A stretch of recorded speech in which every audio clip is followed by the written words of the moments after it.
glaube, über die Historie von Holder können wir stundenlang erzählen und es gibt immer wieder was Interessantes und Neues zu entdecken. Wenn ihr uns nachher sucht, wir sind hier drüben, wir stehen gerne natürlich für Details auch noch bereit. Und ich möchte es nicht versäumen, so mein Tagesgeschäft hier auch mitzunehmen, einfach mal die aktuellen Fahrzeuge auch vorzustellen. Wie sieht die Firma Holder heute aus? Wie ist die Ausrichtung? Wo geht die Reise hin? Der Stammsitz des Unternehmens ist in Metzingen, das liegt zwischen Stuttgart und Ulm. Wir sind heute ca. 250 Mitarbeiter und haben eine Jahresproduktion von rund 650 Fahrzeugen. Das Ziel ist es, bis 2020 natürlich das Ganze weiter aufzubauen und dazu greifen wir auch wieder entsprechende Märkte an, die man über die viele Jahre hinweg schon betreut hat und die man jetzt wieder neu aufbauen möchte. Und um dieses natürlich auch zu erreichen, brauchen wir eine komplette Palette. Wir haben mal 2 Lastzüge voll aktuelle Fahrzeuge mitgebracht. Und den ersten wollen wir jetzt einfahren sehen, das ist der X30, das ist das kleinste Fahrzeug. Wir sprechen hier von 27 PS Leistung. Und normalerweise, wenn ich meine Präsentationen beginne, dann spreche ich immer von ein Holder und die 4 Jahreszeiten. Warum?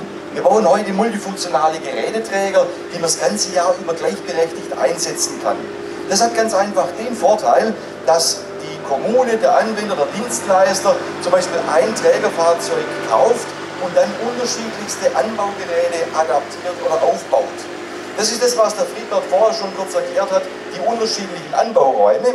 Das heißt, wir haben frontseitig die Möglichkeit, wir haben über dem Motor, wo wir jetzt hier die Bridges sehen, und dann bei den weiteren Fahrzeugen auch die Möglichkeit, heckseitig Geräte aufzusatteln. 27 PS, der Einstieg, das ist das kleine Fahrzeug. Wir sprechen immer von einem Ganztagesarbeitsplatz. Das heißt, der Platz ist die größte Kabine in der Klasse, die wir heute auf dem Markt finden. Der Fahrer muss sich wohlfühlen, der Fahrer muss alles im Griff haben und ich glaube, das haben wir hier auch sehr schön lösen können. Für was denkt man so ein kleines Fahrzeug? Schulen, Krankenhäuser, Behörden, kleinere Kommunen, überall dort, wo es eng und windig zugeht. Und der typische Holder, 4 gleich große Räder, das haben wir hier, denke ich, auch sauber dargestellt. Bitte, vielen Dank, bitte mal Ausfahrt. So, dann gehen wir eine Baureihe einfach mal weiter nach oben. Wir konnten natürlich nicht alles mitbringen.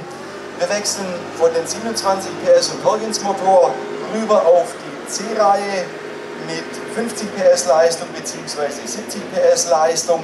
Hier haben wir 2 unterschiedliche Ausführungen mitgebracht. Die sehen zwar genau gleich aus, haben aber schon enorme Unterschiede in sich drin. Der typische Holder, 4 gleich große Räder, die Knicklenkung und der permanente Allradantrieb, das könnt ihr schön hier jetzt sehen.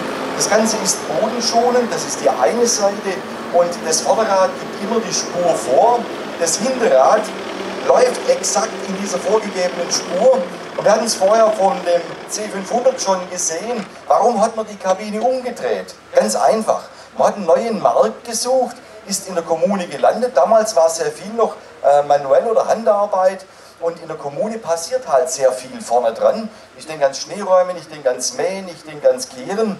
Und der Fahrer hat jetzt einfach mit dem Kabinenkonzept vorne die Möglichkeit, immer sauber das Arbeitsgerät im Blick zu haben.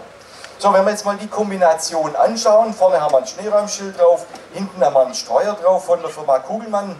Und das Ganze ist natürlich auf dem Gehweg eingesetzt, das heißt, da ist es eng, da ist es windig, da stehen Ampelanlagen, da stehen Streukästen, das sind Außenspiegel von PKWs, wo reinreichen. Ein kleines, leistungsfähiges Fahrzeug, das natürlich auf engstem Raum alles Mögliche verbaut hat, bis hin zur Klimaanlage, weil der Fahrer möchte es ja auch bequem haben.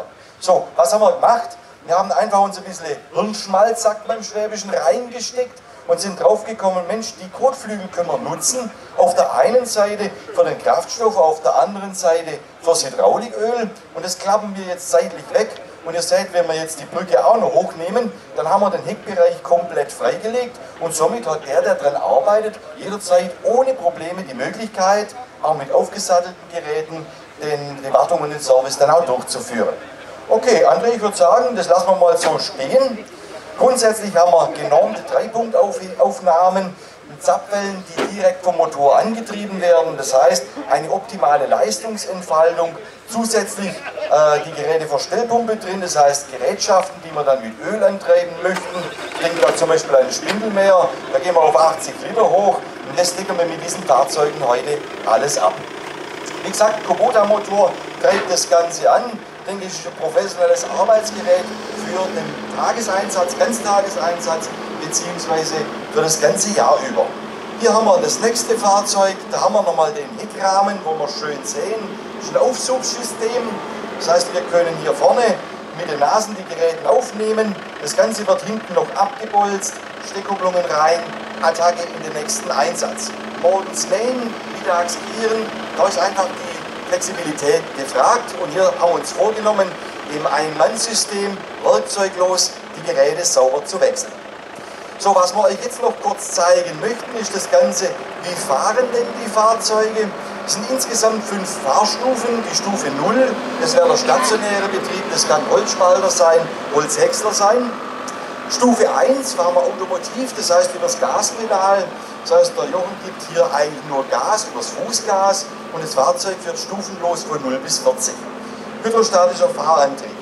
Dann hat er links unten noch ein Pedal, das heißt, wenn ich bei voller Drehzahl, ich denke jetzt gerade beim Tor auf dem Sportplatz, langsamer fahren möchte, dann habe ich die Möglichkeit, das Fahrzeug runter zu inchen, sagen wir, also die Fahrgeschwindigkeit zu reduzieren, aber das Ganze trotzdem bei der gleichbleibenden Drehzahl, also auch der Arbeitsvorgehensweise, beizubehalten. Okay, Jochen, ich würde sagen, vielen Dank einmal. Wer aufgepasst hat, stellen wir fest, da fällt jetzt noch eine Fahrstufe. Das ist dann die lastabhängige Konstantfahrt. Und was verbirgt sich da dahinter? Ganz einfach. Wenn wir jetzt Schnee fräsen, wenn wir mulchen möchten, dann haben wir auf der einen Seite oft sehr hohes Material, beim Mulchen ganz hoch oder dann auch wieder sehr nieder, oder beim Schnee ist so hart, richtig stark ausgeprägt, ausgehärtet. Und dann nimmt das Fahrzeug einfach das, was an Gegebenheit da ist, als Maßstab und reduziert dann selbsttätig die Fahrgeschwindigkeit.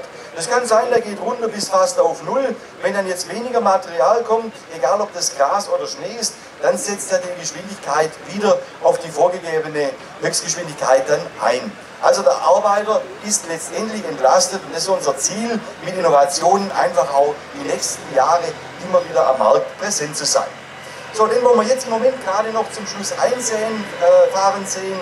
Das Fahrzeug auch ganz vom Anfang, 2-Mann-Kabine drauf, wird immer wieder einfach gefordert, oder in der Schweiz zum Beispiel, wo Fahrer und Beifahrer immer zusammen rausfahren müssen.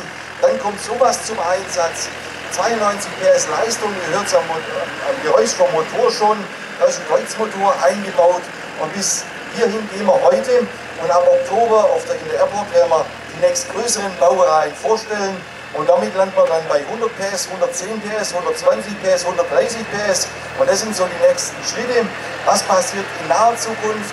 Anfang nächsten Jahres werden wir die X-Reihe komplett neu auf den Markt bringen und zusätzlich eine Zwischenlösung zwischen dem C70 und dem C250, dass wir dort auch weiter die Range aufbauen können. Ich freue mich, dass wir Ihnen unsere Fahrzeuge präsentieren konnten. Vielen, vielen herzlichen Dank nochmal an alle, die hier sind, an die, wo gefahren sind.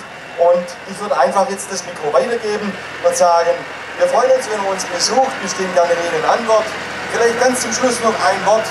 Metzingen ist nicht aus der Welt. Wir haben alle 3 Monate einen offenen Besuchertag. Da ist jeder ganz herzlich willkommen. Wir machen eine kleine Firmenpräsentation. Wir gehen rüber in die Produktion, dass man mal sieht, wie die Fahrzeuge auch zusammengebaut werden. Zusätzlich haben wir ein Testgelände, da dürfen Sie gerne auch die Fahrzeuge selber mal fahren, ausprobieren. Da haben wir Weinberge drin bis 40%. Das ist nicht ganz ohne. Ich würde mich freuen, Sie in Metzingen begrüßen zu dürfen. Ich wünsche Ihnen einen angenehmen Aufenthalt. Vielen Dank.